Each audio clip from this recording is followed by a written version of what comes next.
The screaming had been going on for 19 hours. Not continuously. That would have been easier for the crew of Research Citadel Vera 12 to endure. Continuous pain eventually became background. The thing in Containment Ring 7 did something worse. It screamed in intervals, each burst arriving just long enough after the last for the station's scientists to begin hoping it had finally exhausted itself. Then the sound would come again. It was not a roar in any normal biological sense. It was a metallic, layered shriek that started somewhere below audible range and climbed until the reinforced observation glass trembled in its frame. The first time it happened, 3 junior xenobiologists dropped their data slates. The 5th time, one of the security techs vomited into his own respirator mask. By the 12th, the station's acoustic dampeners had begun cycling erratically, unable to decide whether they were dealing with noise, pressure, or some kind of weaponized resonance. Dr. Sareth Knoll stood at the center console with both upper hands braced against the steel edge and watched the containment feed with the expression of a man who had spent his entire career believing the galaxy was ultimately knowable. The creature was trying very hard to correct him. Structural integrity, Sareth snapped. A frail, gray-skinned analyst at the lower station ran a shaking hand over her interface. Primary electromagnetic lattice at 63%. Secondary kinetic anchors at 71%. Internal acid bloom has compromised 2 floor drains and part of the west wall shielding. Estimated breach window? The analyst swallowed. If it continues striking the same point under 3 hours. No one in the room said anything after that. They did not need to. Everyone in Observation Deck 9 could see the same feed. The containment chamber below was 50 meters wide, armored to military transport standards, and lined with enough suppression systems to subdue small platoons. In the center of that chamber paced something the station had dragged out of the sulfur jungles of Karen Verge 4 3 days earlier. The retrieval file had listed it as Apex Fauna Candidate 11C. The crew had stopped using the designation the moment it woke up. It was too large for the category. The beast was a nightmare of angles and density. 6 limbs. Front pair evolved into hooked cleavers longer than a grown human was tall. A low armored back plated in layered black chitin that seemed to drink the light rather than reflect it. Its skull tapered into a wedge of bone and crystalline sensory ridges, and when it turned too quickly the room sensors often lagged half a second behind, as if the software itself struggled to keep up with how fast that much mass should have been able to move. It hit the wall again. The whole deck shuddered. A white pulse ran across the containment grid as the impact dispersed into the field, and for an instant the thing's full outline flashed in harsh blue. Scars. Fresh restraint burns. Jagged stress fractures across part of the carapace where the retrieval hooks had dug too deep. Its dorsal spine stood fully flared, each translucent barb glowing from within with a sickly green light that matched the corrosive venom still smoking along the chamber floor. "It does not stop," whispered one of the technicians. Sareth heard him and hated him for saying it out loud. The autopsy projections had promised a simpler problem. A large territorial predator. Strong, yes. Aggressive, certainly. But an animal. Something that could be categorized, sedated, documented, and if necessary dissected without moral discomfort. The science directorate had wanted a living specimen because rumor from the Verge systems described whole patrol teams found melted inside armored crawlers, hulls torn open from the outside, personnel dead from panic before venom even touched them. A creature like this was a career. A creature like this was funding, prestige, first author papers, invitations to the 7 Faculty Congress.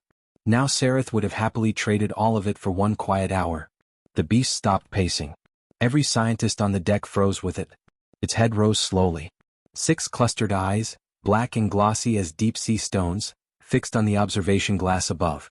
There was no possible way it could see through the polarization layers from that angle, but the gaze still found them.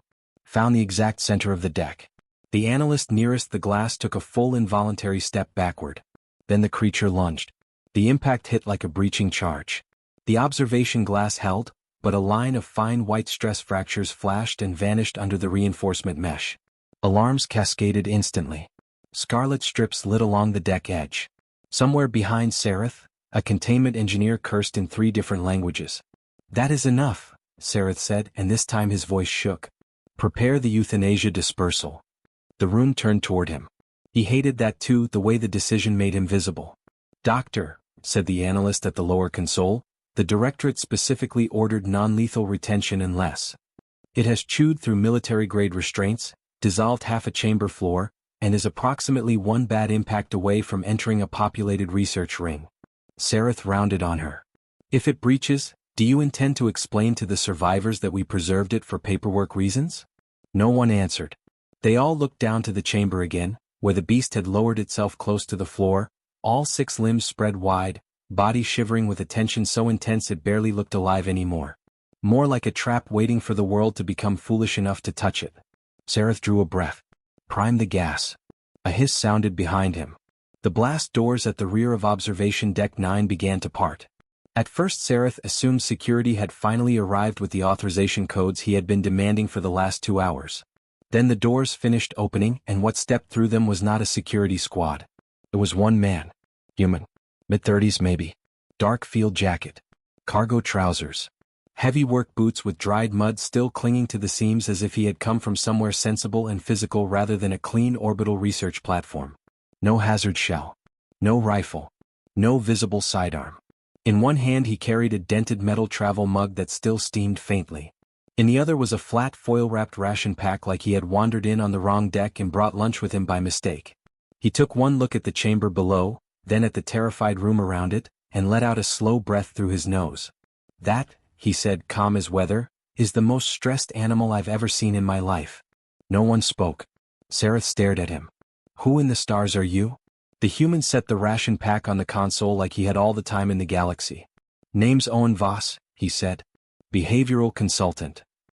He nodded toward the containment chamber where the beast slammed itself into the wall again, screaming in fresh agony. And if you gas that thing before I get 10 minutes with it, Doctor, you're about to kill the wrong problem.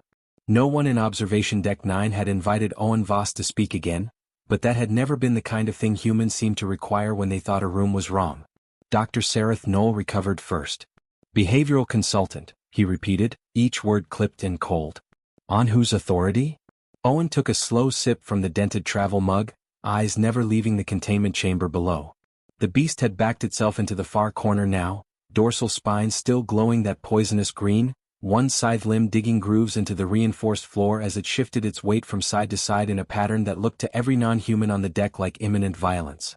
To answer the official version of that question, Owen said, the Directorate signed my access clearance 18 months ago after the Malkin Icemaw incident. A few of the older staff on the deck stiffened. Good, Sareth thought bitterly. At least someone else remembers that disaster. The Malkin Icemaw case had ended with 12 dead handlers, 2 breached hangar rings, and a tribunal that concluded the human response team had used unorthodox but operationally productive methods. Those methods, according to rumor, had included shutting off half a station's suppression grid and allowing an armored predator the size of a shuttle to sleep across the main cargo lift while a human specialist sat beside it and read from a paper book. It had sounded like myth and Sareth had dismissed it as such. Now the myth was in his observation deck wearing scuffed boots. And the unofficial version? Sareth asked. Owen's mouth twitched, not quite a smile.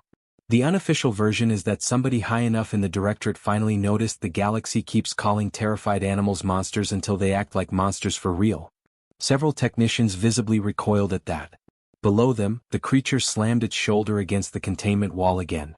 A ripple of white energy flared across the shield mesh, and warning glyphs crawled over the lower displays. Simon, the junior console operator, practically yelped. There. That. Explain that as fear. Owen leaned closer to the glass, studying the animal with an intensity that made Sareth uncomfortable in ways the screaming had not. The human wasn't looking at the size of it or the teeth, or the dripping venom-cutting smoking pits into the deck. He was watching the joints, the breathing, the spacing of the limbs, the exact angle of the head. You're seeing impact, Owen said quietly. I'm seeing escape attempts. Sareth actually laughed then, a sharp ugly sound scraped raw by exhaustion. Escape? It has attacked every surface in reach for 19 hours. Yeah, Owen said. Because every surface in reach is trapping it. He pointed through the glass. See the tail? Tucked hard under the rear chassis. See those dorsal flares? They're fully elevated, not flattened. That's not dominance display, Doctor. That's sensory overload and defensive inflation. It's trying to make itself bigger because every instinct it has says something is catastrophically wrong and the only available answer is to look impossible to challenge. Simon shook his head. The neural scans disagree. Owen finally turned from the glass. That the ones showing the aggression centers firing nonstop? Yes, Simon said too quickly. Congratulations. You discovered panic chemistry. The room went still. Sareth felt heat rise under the skin around his throat. You do not walk into my containment deck, glance at a Class Omega specimen, and redefine the entire neurological profile based on body language. Owen shrugged one shoulder. I don't have to redefine the whole profile. Just the parts you're reading backwards. He set the mug down and reached for the nearest open console without asking permission. A few fingers moved over the haptic display with infuriating confidence. He pulled up the live environmental feed for Ring 7. Temperature, humidity, light intensity, shield resonance, airflow cycling, ambient noise. Then he started swearing under his breath.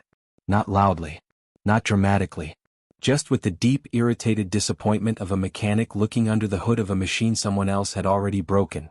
What? Sareth snapped. Owen stabbed a finger at the shield frequency readout. This.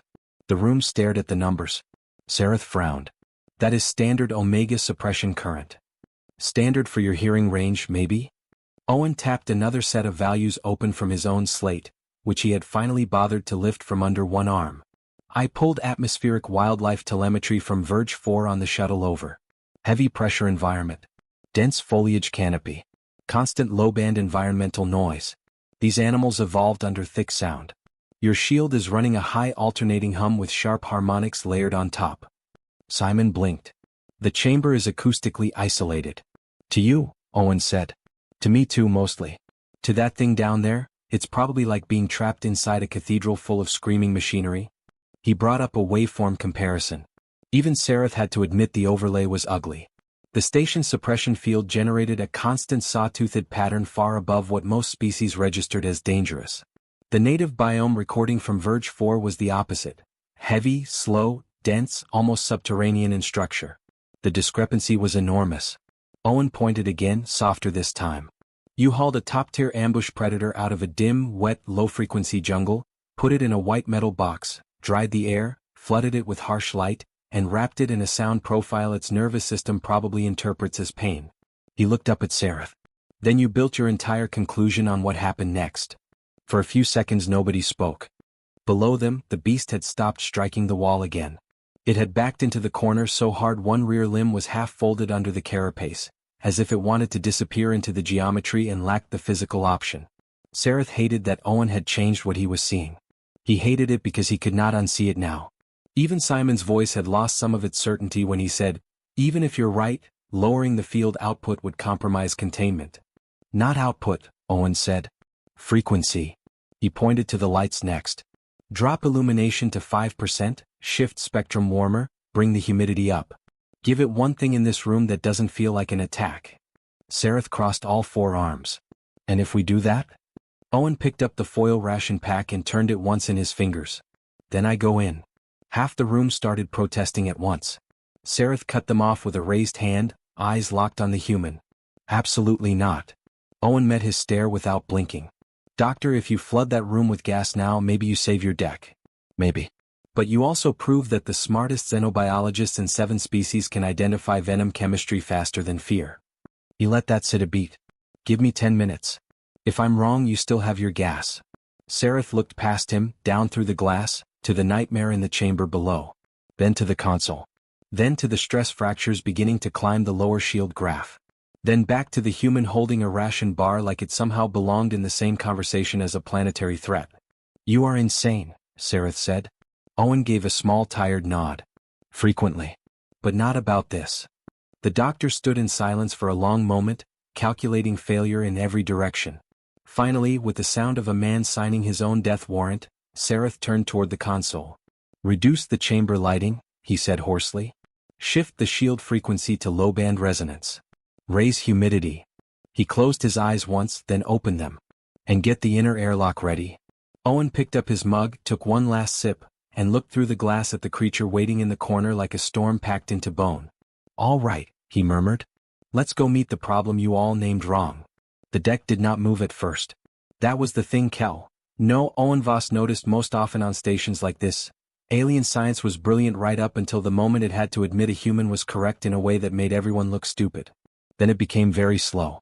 I gave an order, Dr. Sareth Knoll said, not loudly, which somehow made it worse. Simon jolted first. His hands snapped back onto the haptic controls, and the rest of the room followed in fragments.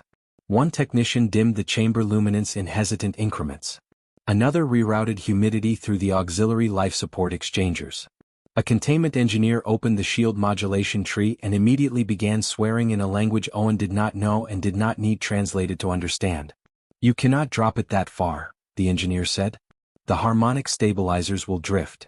"Then let them drift lower," Owen said. "They were calibrated for omega suppression." "Yeah," Owen replied. "And your omega suppression is what's making him want to eat the furniture." The engineer glared at him. "This is not a livestock pen, human."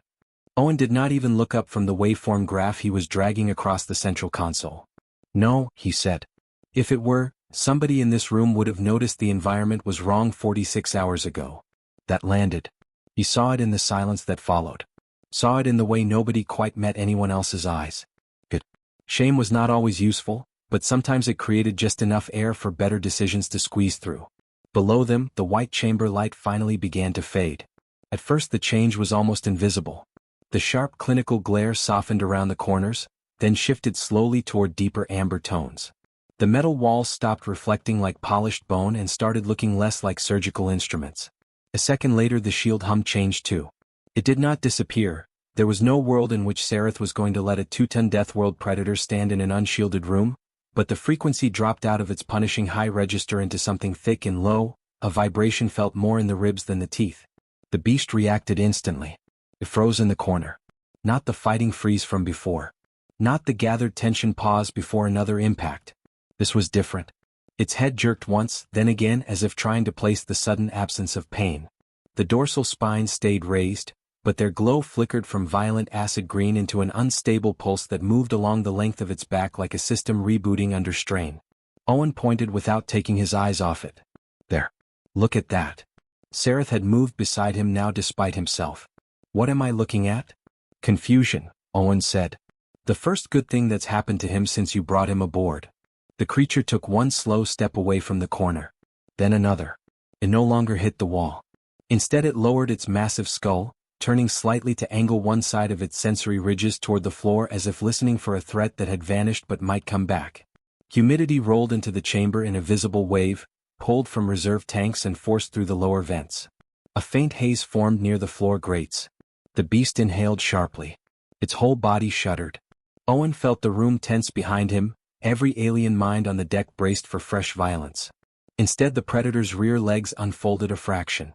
The tail, which had been jammed hard against the belly in a knot of defensive tension, loosened by less than an inch. It was barely anything. To the room it meant nothing. To Owen, it was the first honest sentence the animal had spoken since he walked in. "You see," he said quietly. Sareth's voice came back equally quiet, almost unwillingly so. "It adjusted." "Yeah. That could still be a predatory recalibration." Owen finally turned and looked at him. "Doctor, I have spent half my life around things with more teeth than common sense. If he were settling into a hunting posture, you'd know, because I'd already be backing away from the glass." Sareth did not answer. Owen reached for the battered foil ration pack and peeled back one corner. The smell rose immediately: honey, grain, compressed protein, the blandly sweet scent of human field calories designed to survive hard vacuum, mud, fire, and neglect. It was not good food. It was not supposed to be.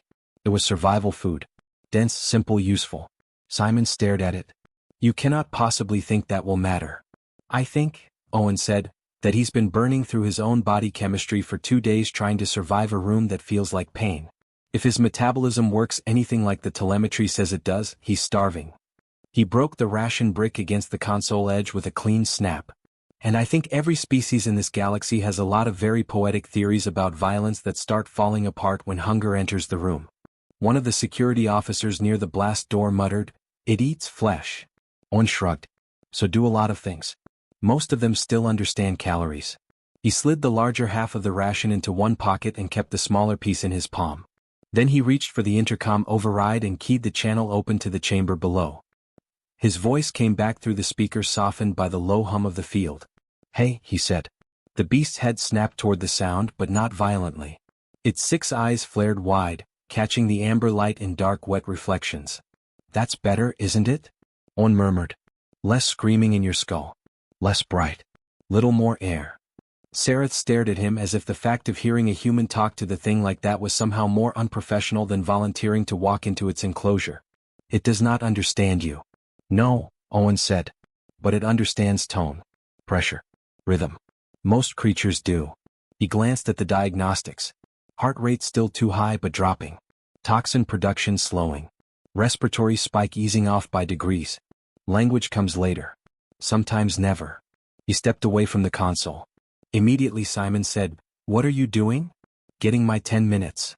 Sareth moved in front of him on reflex, all forearms tense.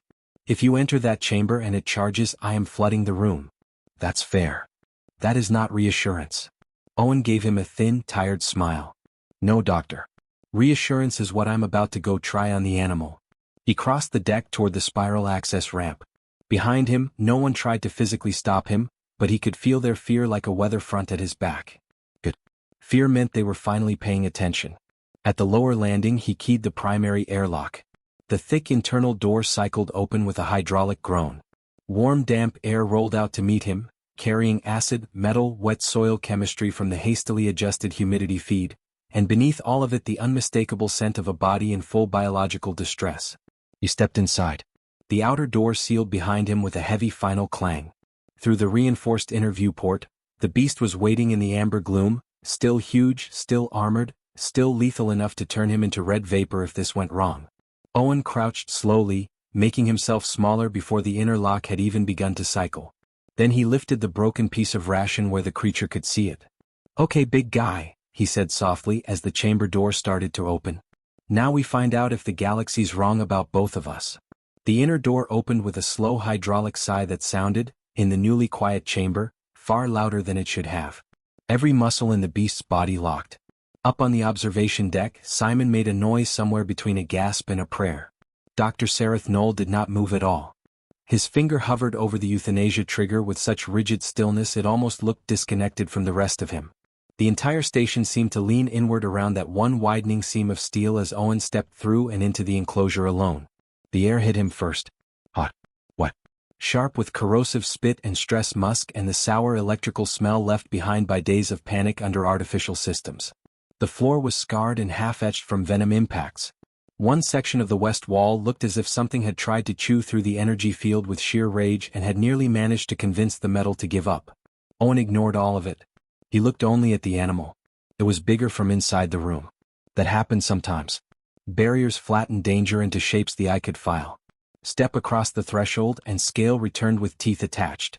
The beast stood perhaps 12 feet at the shoulder when fully elevated, though right now it was coiled low, weight thrown backward, front sides spread just far enough to cut in any direction.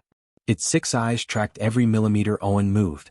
The dorsal spines had risen again, but not to the full screaming flare from before. Now they trembled, light pulsing through them in a sick, unstable green. Good, Owen thought. Still scared. Scared was workable. Rage pretending not to be fear was workable. Predatory curiosity would have been worse. He did not look directly into the cluster of eyes for more than a heartbeat at a time. He kept his body angled. Shoulders lowered. One knee bent enough to make himself seem shorter without crouching so deep he could not move if he had to. Most of all, he did not walk straight toward it. Straight lines meant pressure. Pressure meant threat. "Hey," he said again, voice low and even. "Easy. I'm not here to crowd you." The translation system carried nothing into the room. Sareth had cut the language feed the moment Owen entered, probably on the theory that words would only complicate whatever suicide was unfolding below. That was fine. Owen did not need the beast to parse syntax. He needed it to hear cadence. The creature hissed. Acid dripped from its jaws and thin green ropes and smoked where it hit the deck.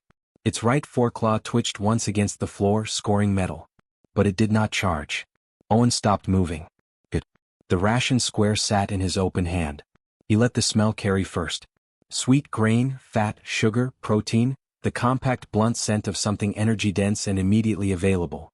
Wrong for this world, wrong for this species, wrong in almost every ecological sense that mattered.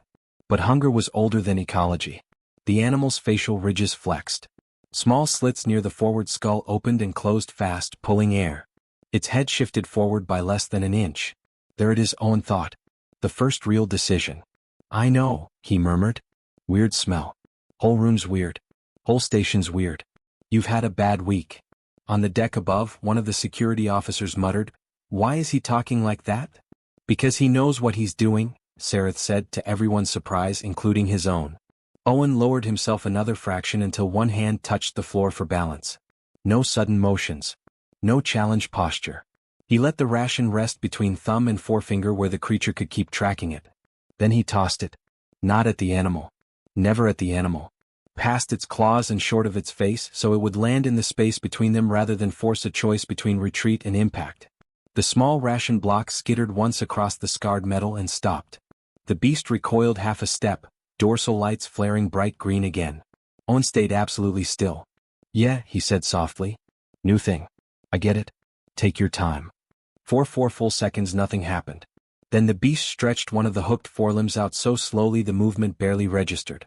The tip of the inner claw touched the ration block and flicked it, sending it rolling twice before it stopped again.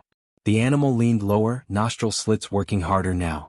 Its 6 eyes never left Owen's face for long, but the smell was getting into it. Not trust. Not yet. Interest. The head dipped. The jaws opened just enough to take the ration from the floor. Up on the observation deck, Simon made another strangled sound. This one was awe. The beast did not chew immediately. It held the ration between its inner mandibles, tasting with whatever hidden chemistry the species used. A pulse of green rolled up the dorsal spines, then stalled. The jaws tightened once. Crack. The ration broke. The beast froze. Then it chewed. 1, 2, 3 grinding movements. The chamber did not change all at once. No miracle descended. No impossible transformation. The animal was still huge. Still armed. Still one wrong move away from turning Owen into a spray against the wall. But its breathing changed. The frantic high-pressure rasp slowed by a degree. The foreclaws eased off the deck enough for the metal to stop shrieking under the points.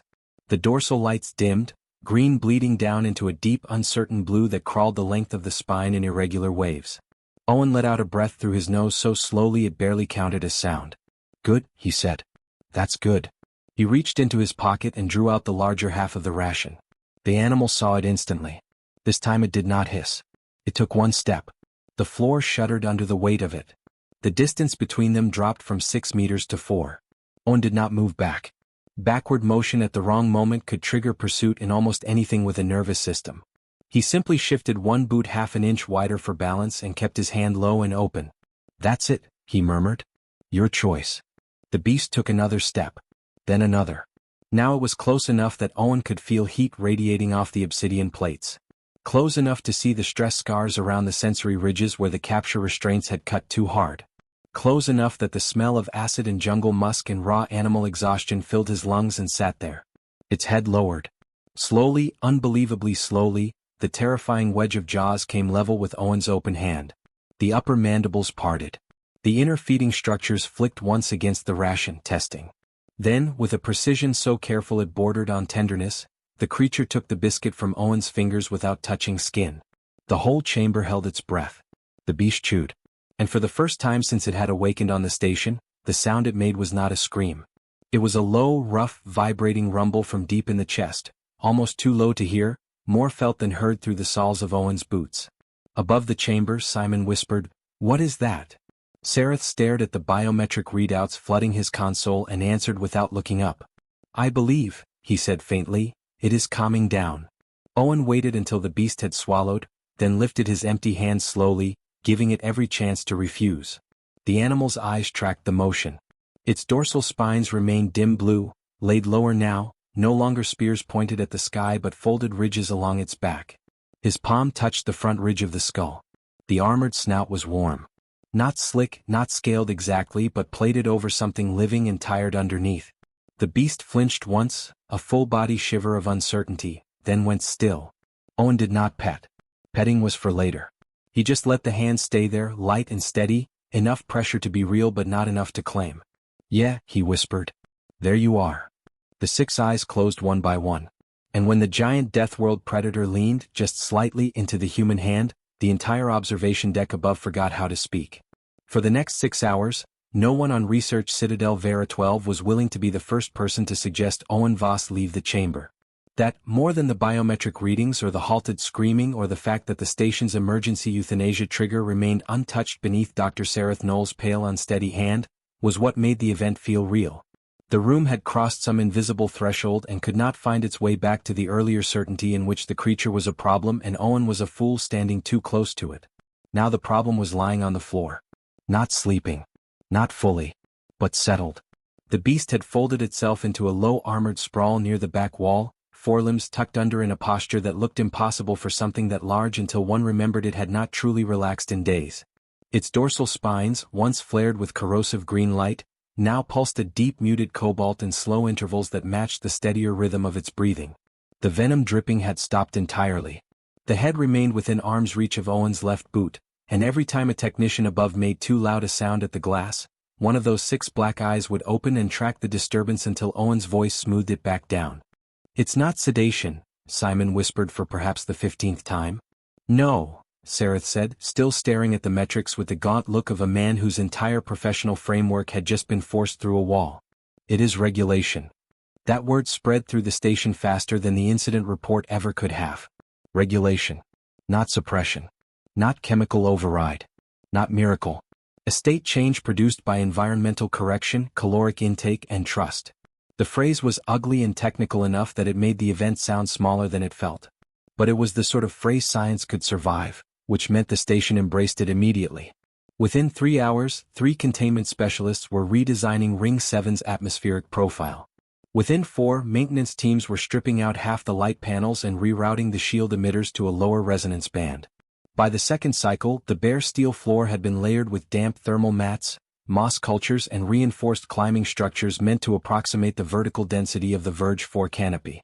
The official justification for all this came from Dr. Sareth Knoll himself.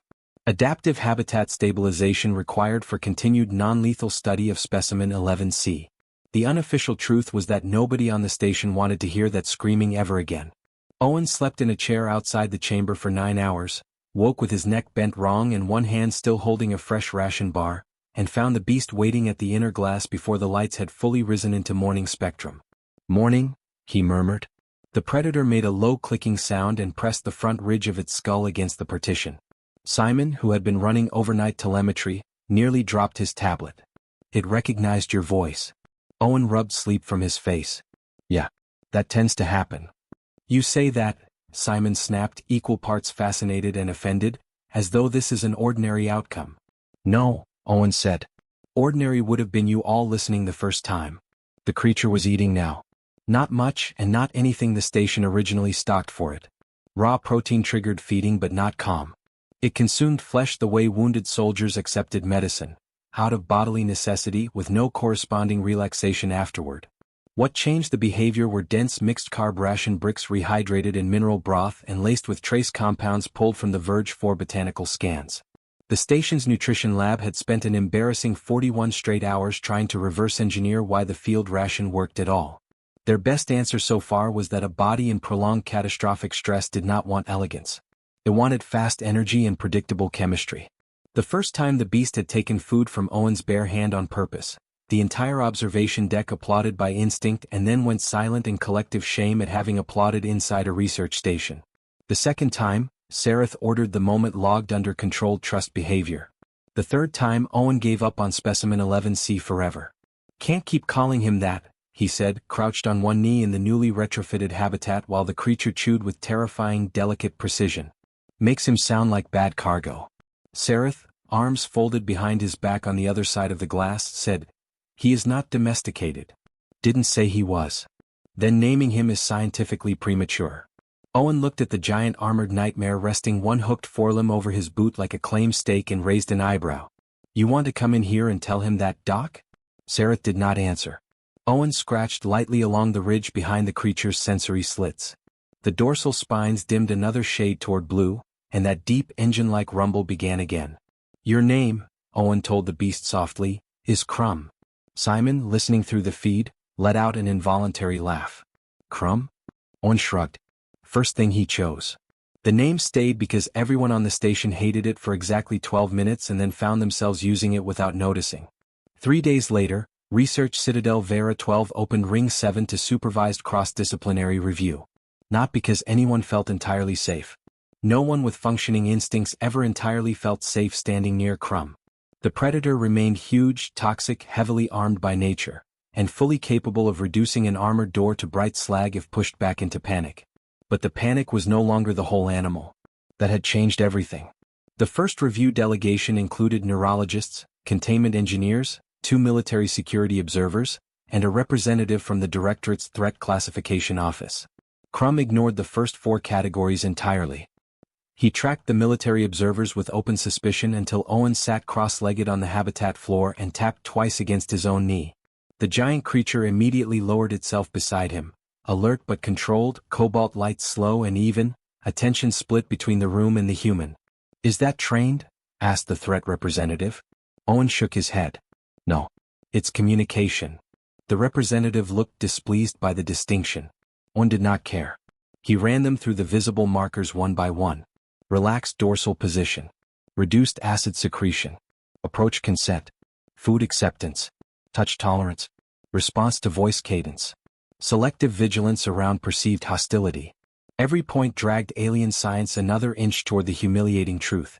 The beast had not changed into something harmless. The station had stopped hurting it long enough for it to become itself.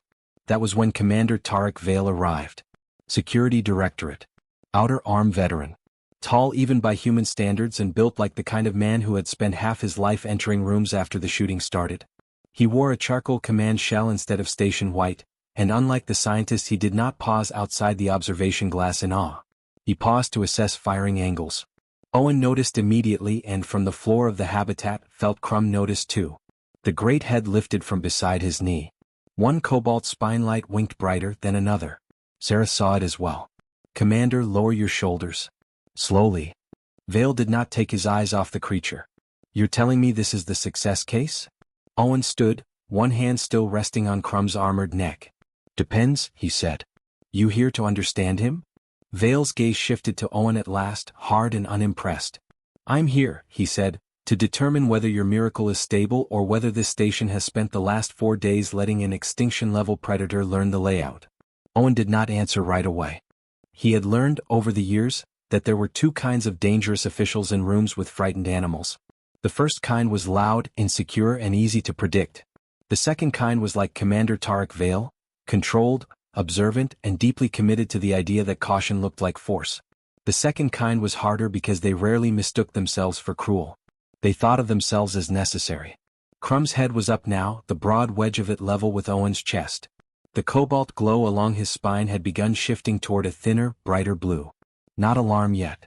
Not fight. Attention. "Then assess," Owen said at last. "But do it honestly."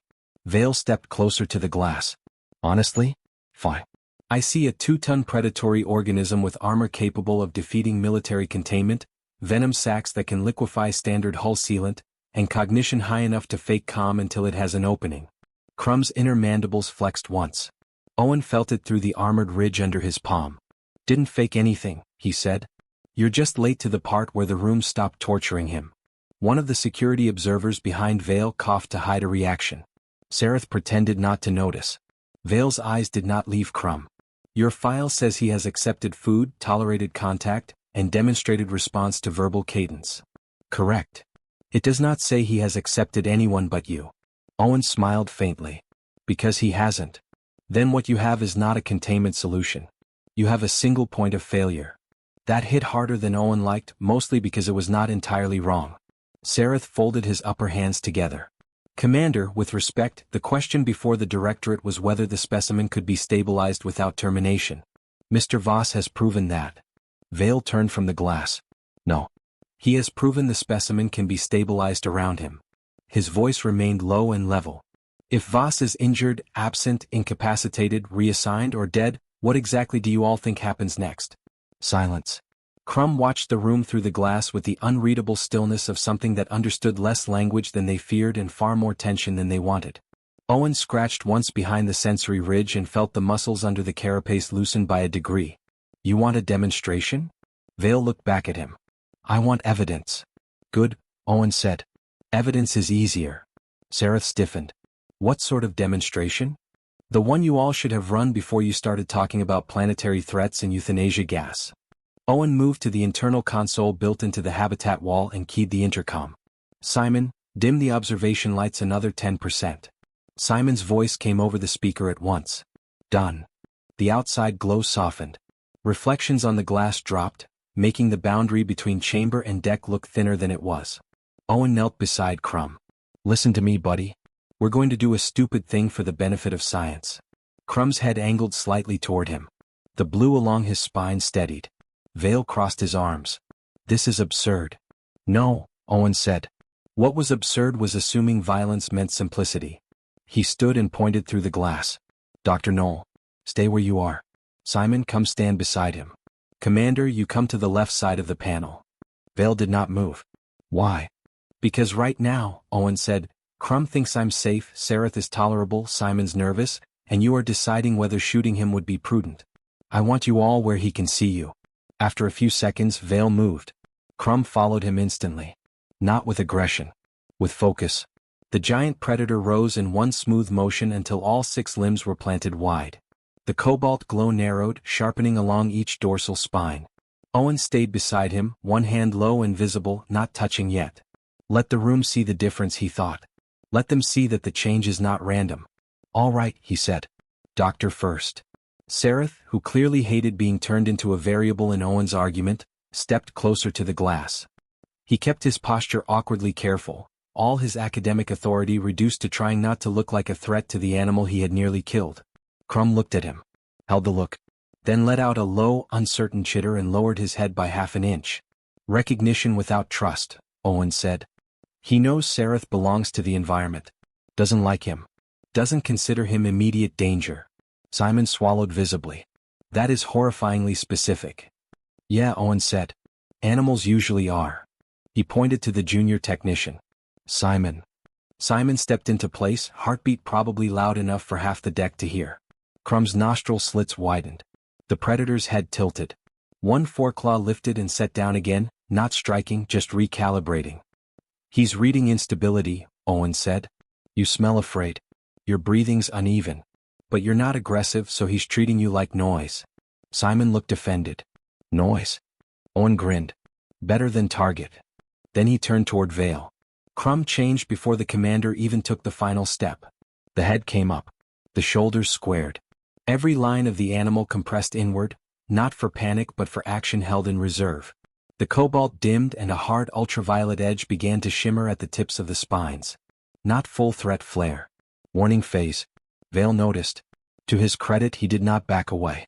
To be clear, he said, voice still calm, I am standing behind reinforced alloy and 3 emergency fields. Crumb's answer was a deep, thrumming growl that made the glass sing.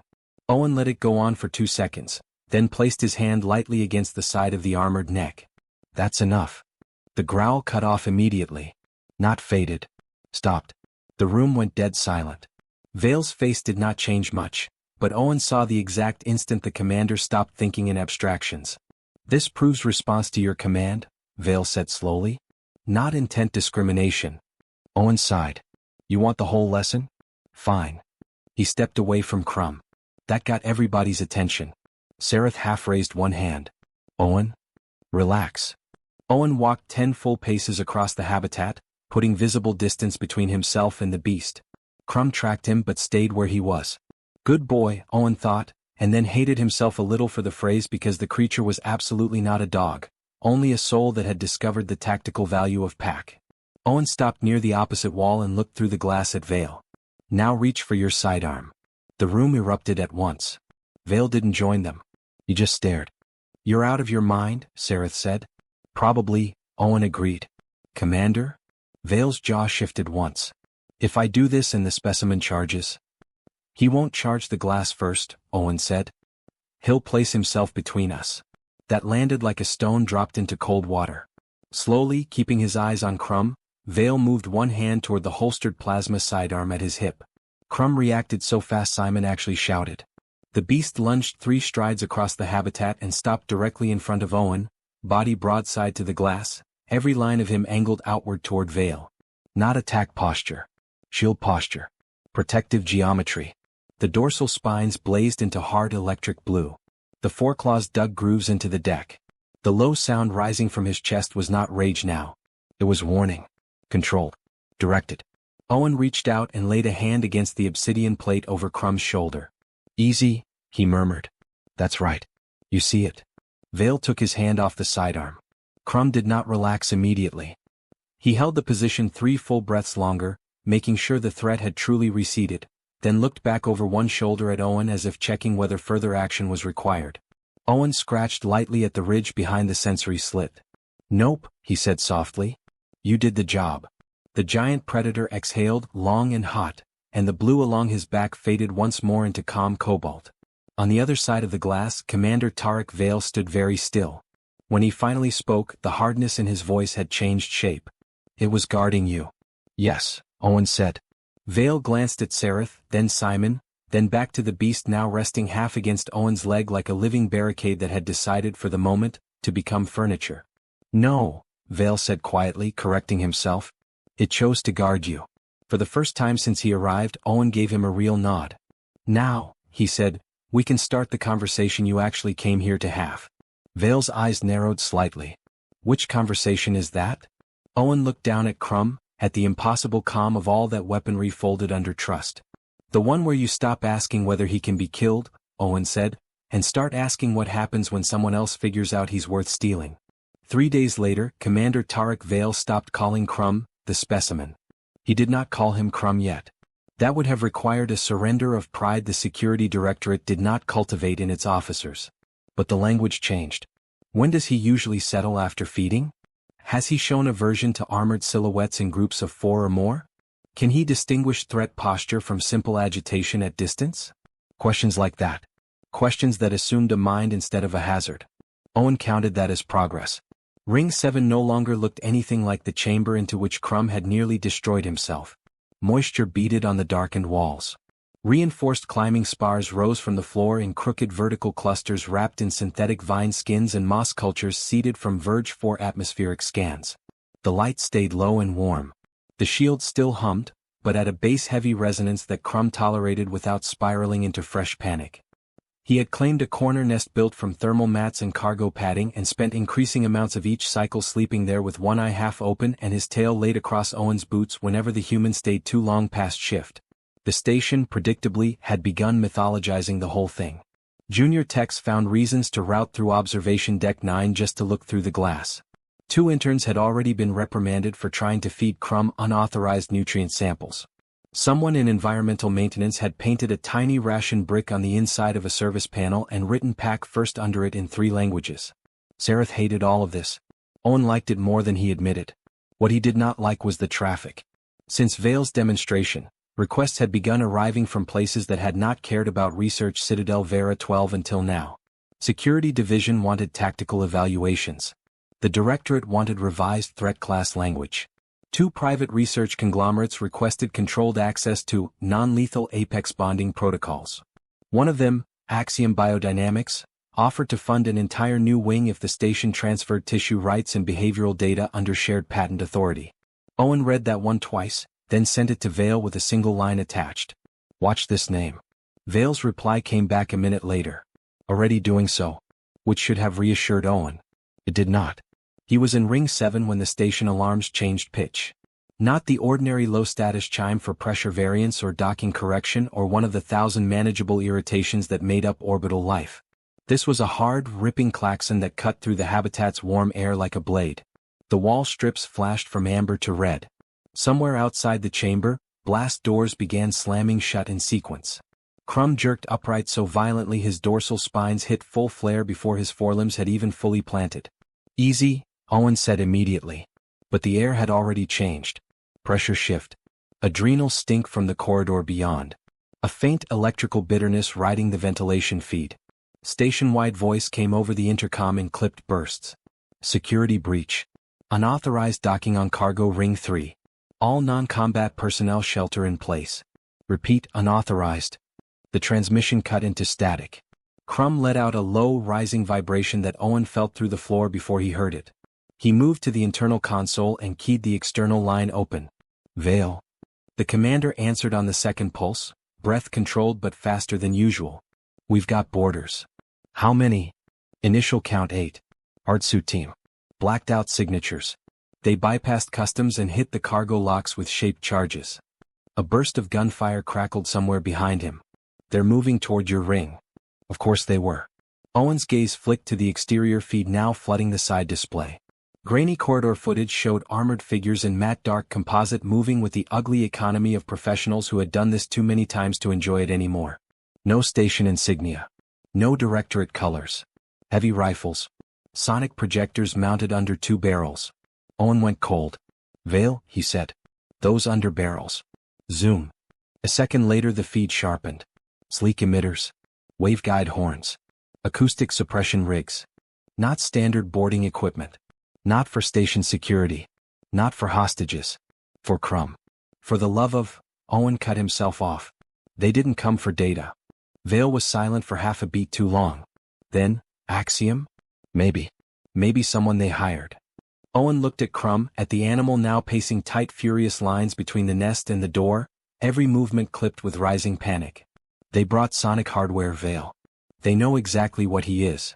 On the feed, a security team rounded the far junction and opened fire. The boarders did not slow. One of the Sonic rigs discharged. The station guards dropped instantly, not dead but convulsing under frequencies the Citadel's mixed-species crew clearly could not process correctly. Owen's jaw clenched. "Get everyone out of the approach corridor," he said. "Now. We're trying." "No, Vale, listen to me.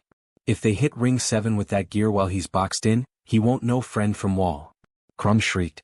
The sound was shorter than before, not the endless tortured scream of the first day, but something sharper and more focused. He slammed one foreclaw into the floor, scoring through the reinforcement mesh, then swung his skull toward Owen with all 6 eyes blazing green. Not at Owen. Past him. Toward the door. Toward the danger he could hear and smell and not reach. "Owen," Vale said, voice hard now, "if they breach your chamber, I am authorizing emergency purge." "No. That is not a discussion. It is if you want him alive. He is not worth the station." Owen rounded on the camera. "If they get him, they don't stop at 1. You know that." That landed because it was true in the ugly practical way Vale understood best. Axiom or whoever had funded this raid had not burned through a customs ring and shot half a security corridor to harvest one exotic animal for curiosity. They wanted a platform. Tissue, venom, breeding potential, weaponization, black market leverage. An industry. Crumb hit the door with one armored shoulder. The whole chamber shook. Not because he wanted out blindly. Owen knew the difference now. This was directional. The beast had identified the source of threat and was trying to move between it and the only thing in the room that mattered to him. Owen keyed the habitat overrides. Saratha's voice burst across the intercom, horrified. "Do not touch that. Owen, if you open that chamber." "They brought the pain that broke him the first time," Owen snapped. "And they're bringing it here on purpose." The external corridor feed flashed white. Another charge. Closer now. Vale came back on tighter than before. "We have lost the second lock. They're at your ring." Crumb's dorsal lights shifted from green into a violent pulsing red-blue, the colors strobing through the chamber like a wound trying to decide whether it was fear or fury. Owen put one hand against the great armored neck. "Listen to me," he said, low and steady even though his own heartbeat had started climbing hard enough to shake his ribs. "If I open that door, you stay with me. You hear me? With me." Crumb's breath came hot and ragged. The scythe claws flexed. The head turned just enough for one black eye to catch Owen's face. The outer blast door to Ring 7 exploded inward. Smoke rolled across the corridor cameras. Dark armored shapes surged through it.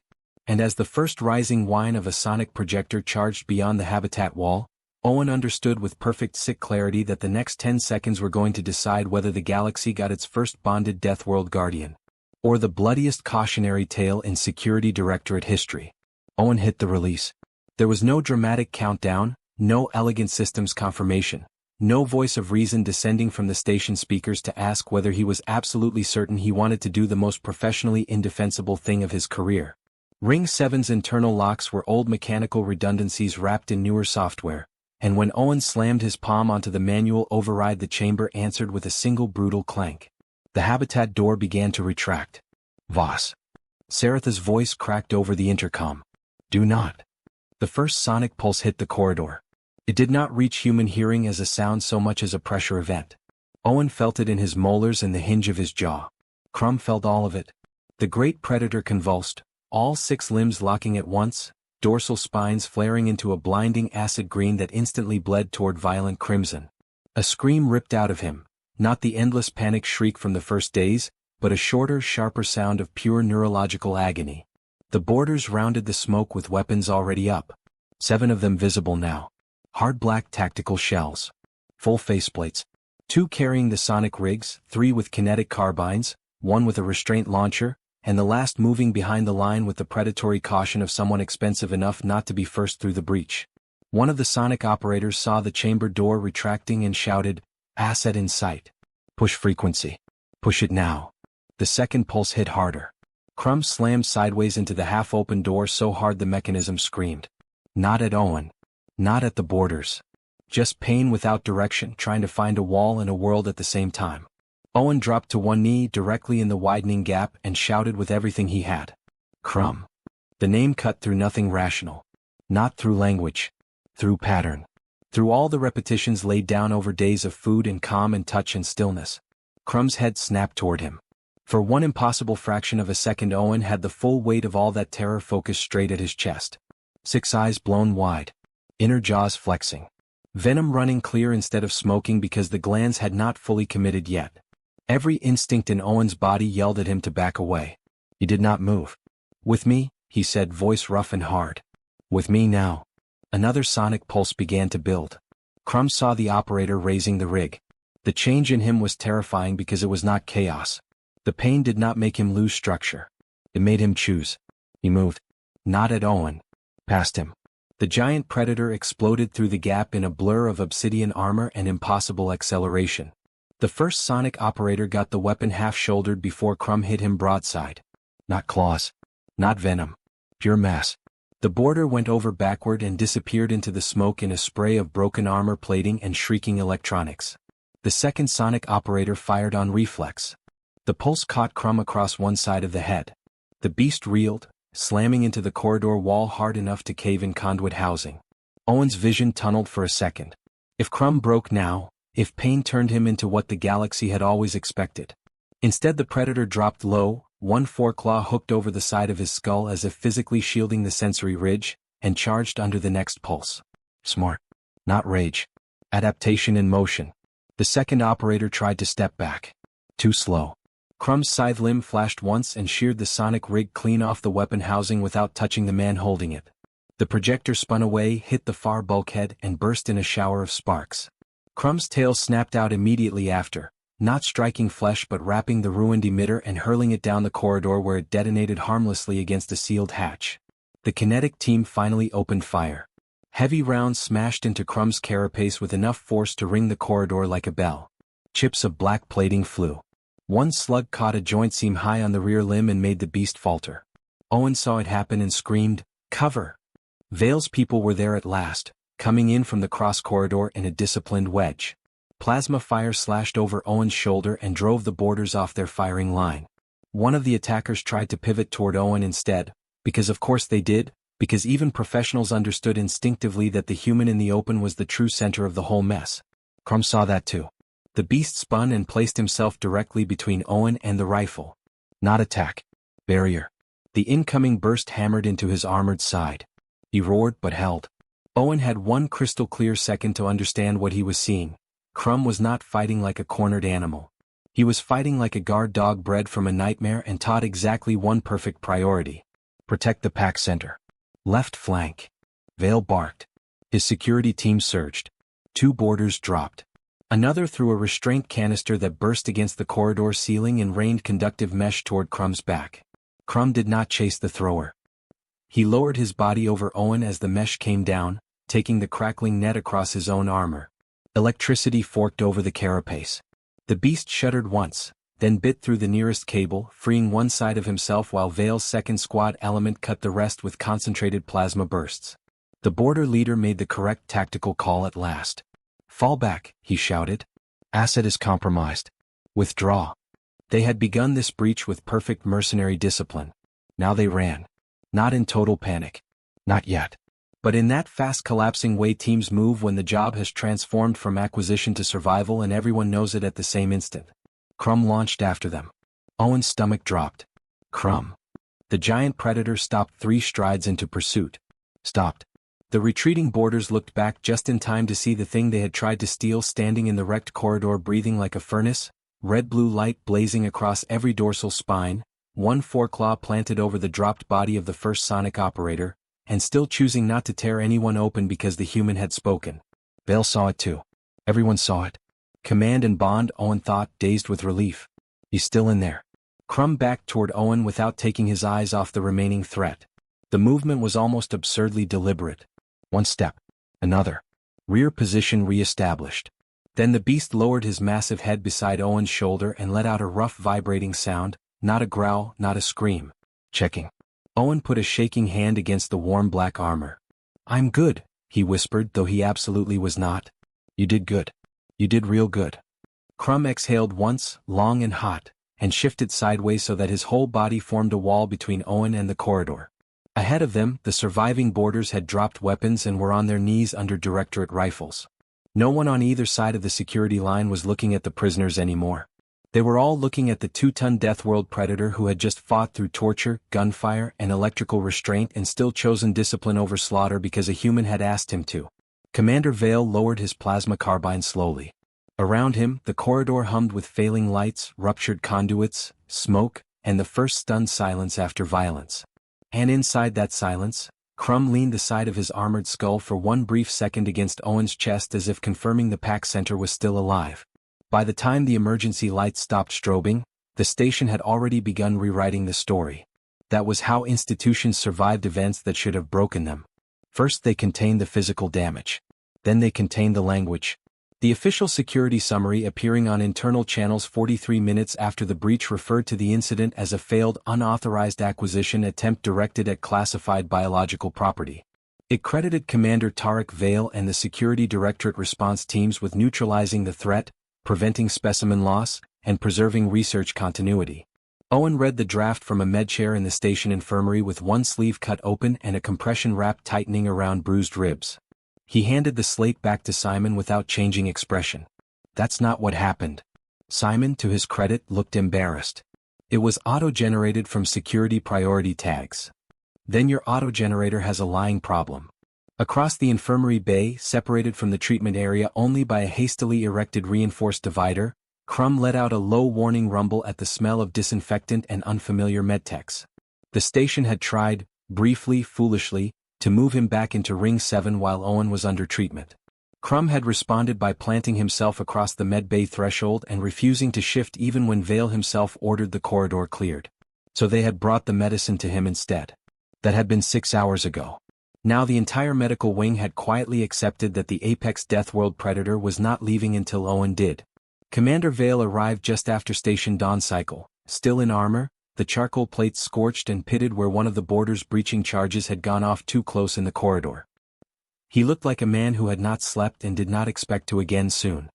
He dismissed the 2 security staff at the infirmary door with a glance, stepped around a supply cart, and stopped where Crumb could see him clearly. The Predator's spine lights brightened. Not red. Not even warning blue. Just attention. Vale noticed. So did Owen. The commander unholstered his sidearm. 3 medtechs froze. Simon dropped a tray of sealed injectors.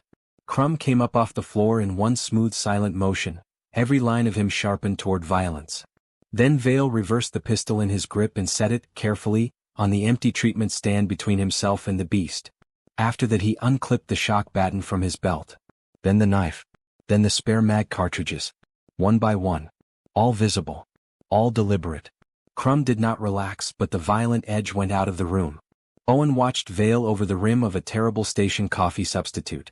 What are you doing? Vale kept his eyes on Crumb, demonstrating intent. That almost made Owen smile. About time. The commander finally looked at him. I reviewed all corridor footage. Every angle. Every audio layer. He paused. Your animal had repeated lethal opportunities. His name is Crumb. Vale gave a short nod. Crumb had repeated lethal opportunities and declined them when doing so aligned with your commands or your apparent preference. He glanced back at the giant predator. That is not sedation. It is not captivity compliance. It is not luck. No, Owen said. It's trust. Vale was quiet for a long moment. Then he said, I've sent a preliminary recommendation to the directorate. Owen's whole body tightened, though he kept his face flat. And? Red directive permanently revoked. Ring 7 status reclassified from terminal containment to bonded biological partner program pending review. Another pause.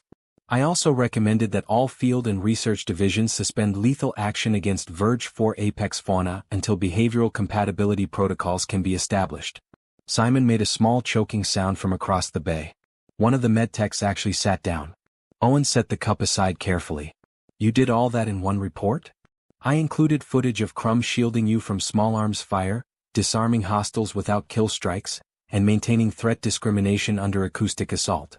Vale's mouth moved slightly, not a smile, but the memory of almost one. It was persuasive. Crumb lowered himself back to the floor beside Owen's bed, though his 6 eyes never fully left Vale. The commander noticed that too. There is more, he said. Of course there was. Owen waited.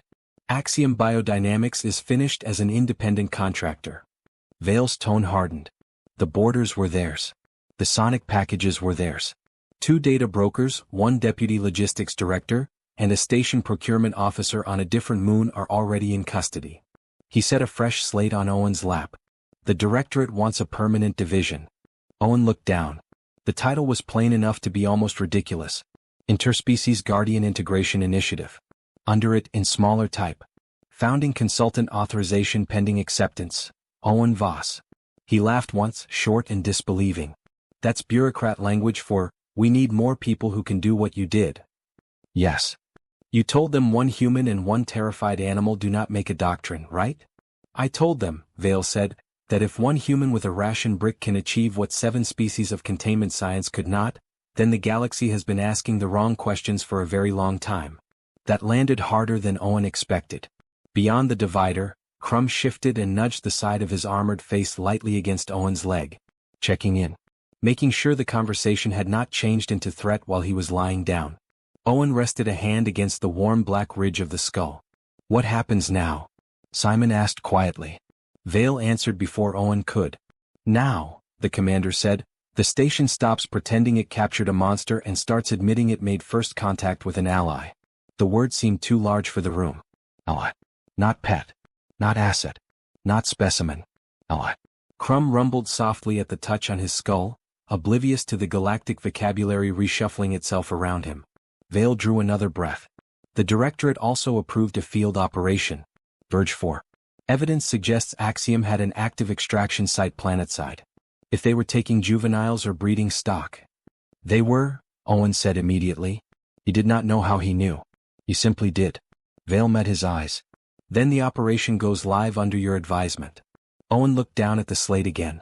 At the division title. At the field authorization beneath it. At the neat typed lie of bureaucracy trying to catch up with instinct. Crumb's dorsal spines glowed a calm, steady blue under his hand. You realize, Owen said, that if we do this right, the galaxy doesn't just get a new security program. Vale's expression turned very still. What does it get? Owen scratched lightly behind Crumb's sensory ridge and felt the deep engine rumble begin. A new definition, he said, of what counts as a monster. 4 months later, the shuttle descended through the toxic cloud bands of Verge 4 with every warning system on the cockpit lit gold. Not red. Gold meant survivable if respected. The atmosphere below was dense enough to bruise an unreinforced hull and chemically active enough to turn most standard landing protocols into expensive mistakes. Purple lightning crawled sideways through the cloud layers. Great towers of black-veined canopy rose through the mist like the exposed bones of a buried world. Somewhere below them, hidden beneath the thermal clutter and mineral storms, Axiom Biodynamics had built a harvesting site large enough to process living apex fauna and quiet enough to avoid directorate patrols for at least 9 months.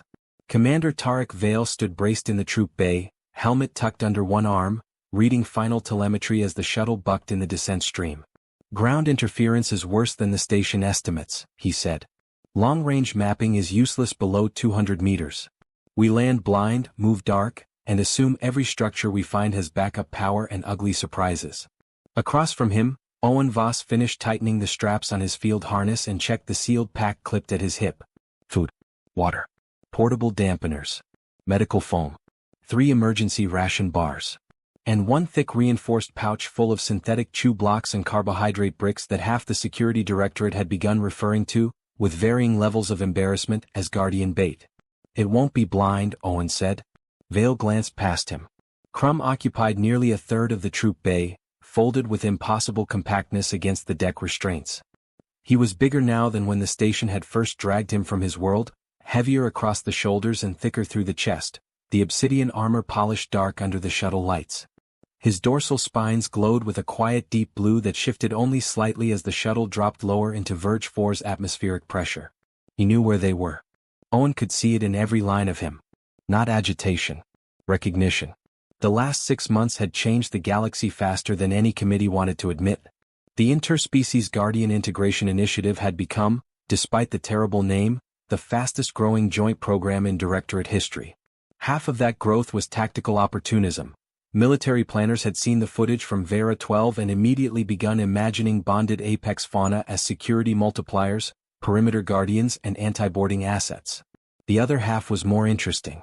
Scientists, xenologists, and civil ethics boards from 14 systems had begun sending questions not about weaponization, but about habitat correction, sensory interpretation, trauma response, and the legal standing of non-sapient but highly relational predators in military-adjacent custody. Humanity, Owen had discovered, was not the only civilization in the stars capable of changing its mind when enough evidence forced the issue. It was simply the one with the most practice doing it fast. The shuttle slammed into the canopy landing zone hard enough to shake a curse out of 3 troopers. Restraint lights flashed green. The rear ramp started down into a wall of humid black air so dense it looked almost liquid. Crumb rose before the hydraulics finished cycling. Not lunging. Not impatient. Just decisively first. The ground of Verge 4 did not welcome offworlders. It sucked at boots and servos, exhaled acidic vapor through root vents, and moved underfoot with the subtle flex of an ecosystem that had evolved around violence so long ago it had stopped distinguishing between life and trap. Vale's team spread into a tight diamond around Owen by reflex. Crumb ignored the formation and took point, head low, sent slits open, moving with that terrible silent confidence unique to creatures who belong perfectly to the world trying to kill everyone else. They found the first sign of Axiom 11 minutes in. A sonic pylon half buried under camouflage netting, still active, buried deep in a bed of violet fern analogs. Owen knelt beside it, ran a gloved hand over the chassis and felt his jaw set. Forward suppression grid, he said. Not defensive. Hurting. Vale's expression hardened. Toward the camp. Toward the cages. Crumb's spines had gone from blue to a thin bright yellow. Distress. He moved before anyone told him to, slipping through the undergrowth with enough speed to make the troopers curse and follow. Owen ran after him, exo-support braces hissing under the increased gravity, one hand already on the portable frequency disruptor clipped to his belt. The camp was worse than anything the station files had prepared him for. Not because it was large, though it was. 3 heavy modular platforms anchored into the swamp floor. 2 cargo lifters. Portable shield walls. 6 sonic arrays mounted in overlapping arcs.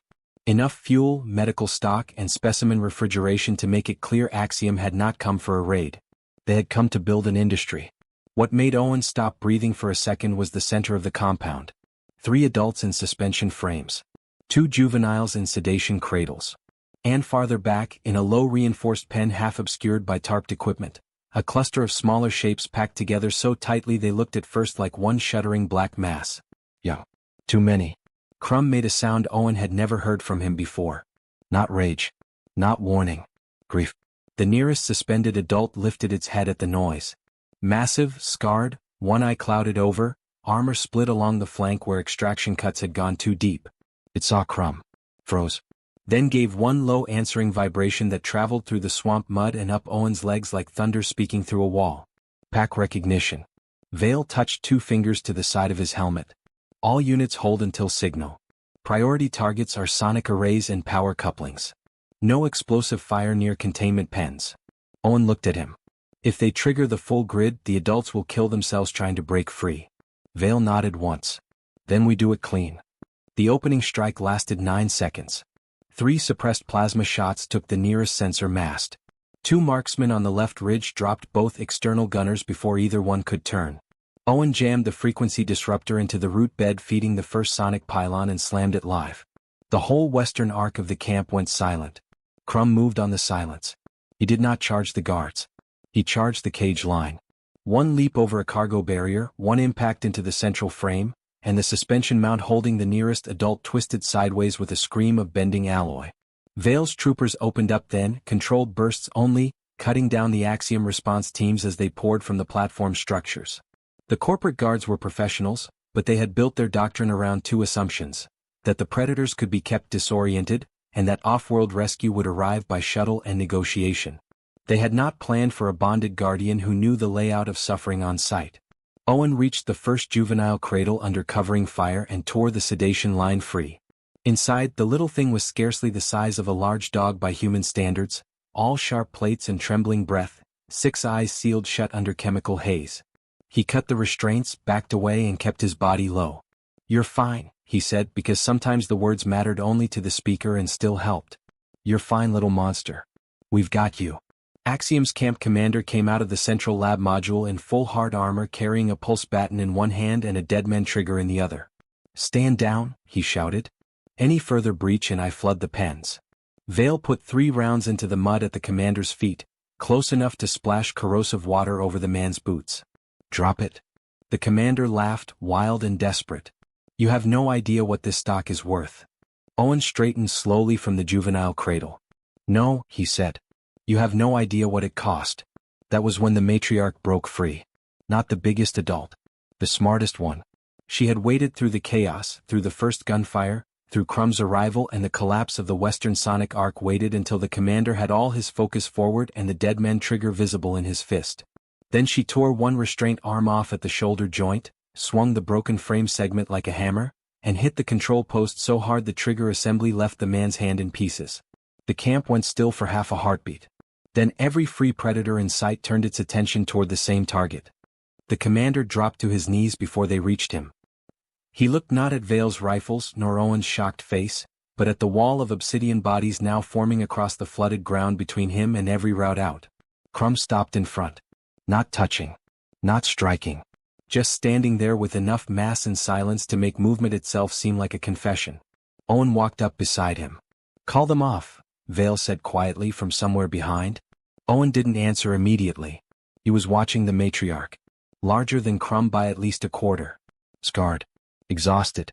One eye fixed on him, not with affection, not with humanizable softness, but with the same terrible assessing intelligence he had first seen in Ring 7. She had every reason in the world to kill the kneeling man. She didn't. Because the pack had arrived. Because the cages were opening. Because the young were alive. Because this was over. Owen lowered himself to one knee in the swamp, making himself smaller. He did not look directly at her for long. He did not speak across the distance like he owned anything here. After a second, Crumb lowered his head too. The matriarch's spines, which had been blazing red-gold with battle chemistry, dimmed gradually to a low blue. Owen felt something unclench inside his chest. Vale's people secured the surviving guards. The juvenile pens were cut open one by one. The sonic arrays were ripped down, catalogued, and piled for evidence. The lab modules yielded tissue stock, breeding records, financial ledgers, and enough black-budget procurement trails to bury what remained of Axiom biodynamics under 3-star systems of litigation. None of that was the real ending.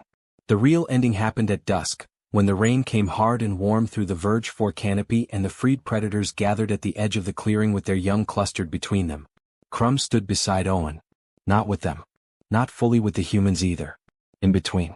The matriarch approached once more through the mist. Vale's troopers tightened unconsciously. Owen lifted one hand and they stopped. She came close enough that Owen could feel the heat of her body through the rain. Close enough that the air smelled of acid sap and jungle loam and animal exhaustion. She touched the ridge of her armored skull to Crumb's once. Then very briefly to Owen's exosuit chest plate. Acknowledgement. Not surrender. Not domestication. Pack border respect. Then she turned and led the others back into the dark between the trees. Crumb watched them go without moving. Owen rested a hand on the black armor beside him.